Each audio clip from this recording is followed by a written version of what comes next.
Albert Einstein once said, everybody's a genius, but if you judge a fish by its ability to climb a tree, it will live its whole life believing that it is stupid.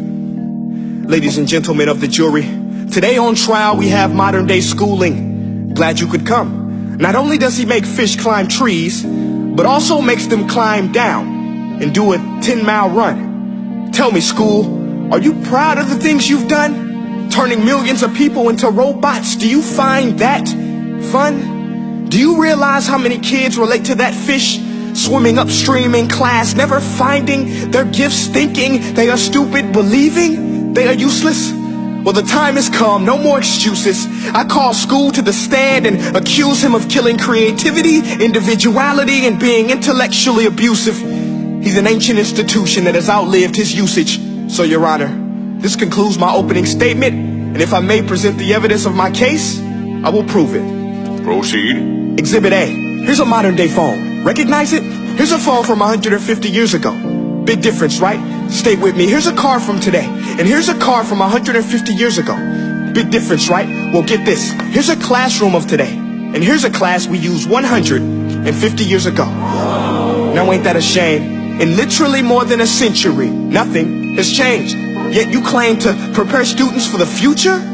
But with evidence like that, I must ask, do you prepare students for the future or the past? I did a background check on you and let the record show that you were made to train people to work in factories, which explains why you put students in straight rows, nice and neat, tell them sit still, raise your hand if you want to speak, give them a short break to eat, and for 8 hours a day tell them what to think.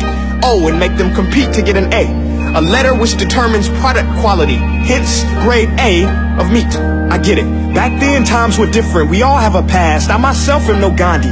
But today, we don't need to make robot zombies. The world has progressed. And now we need people who think creatively, innovatively, critically, independently, with the ability to connect. See, every scientist will tell you that no two brains are the same.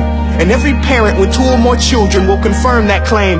So please explain why you treat students like cookie cutter frames or snapback hats, giving them this one-size-fits-all crap. Watch your language. Sorry, Your Honor, but if a doctor prescribed the exact same medicine to all of his patients, the results will be tragic. So many people will get sick, yet when it comes to school, this is exactly what happens. This educational malpractice, where one teacher stands in front of 20 kids, each one having different strengths, different needs, different gifts, different dreams, and you teach the same thing the same way? That's horrific. Ladies and gentlemen, the defendant should not be acquitted. This may be one of the worst criminal offenses ever to be committed.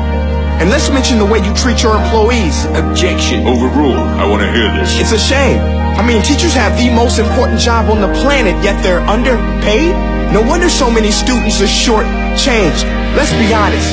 Teachers should earn just as much as doctors, because a doctor can do heart surgery and save the life of a kid. But a great teacher can reach the heart of that kid and allow him to truly live. See, teachers are heroes that often get blamed, but they're not the problem. They work in a system without many options or rights. Curriculums are created by policymakers, most of which have never taught a day in their life. Just obsessed with standardized tests. They think bubbling in a multiple choice question will determine success. That's outlandish. In fact, these tests are too cruel to be used and should be abandoned, but don't take my word for it. Take Frederick J. Kelly, the man who invented standardized testing, who said, and I quote, "These tests are too cruel to be used and should be abandoned." Ladies and gentlemen of the jury, if we continue down this road, the results will be lethal. I don't have much faith in school, but I do have faith in people. And if we can customize healthcare, cars, and Facebook pages, then it is our duty to do the same for education, to upgrade it, change it, do away with school spirit, because that's useless. Unless we're working to bring the spirit out of each and every student, that should be our task.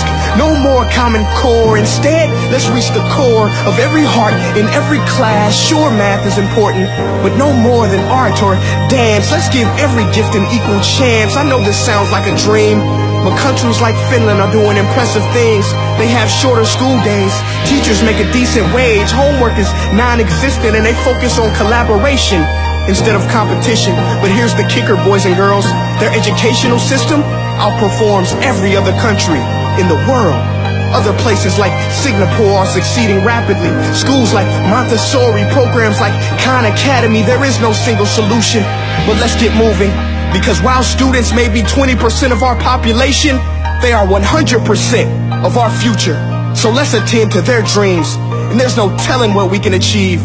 This is a world in which I believe, a world where fish are no longer forced to climb trees.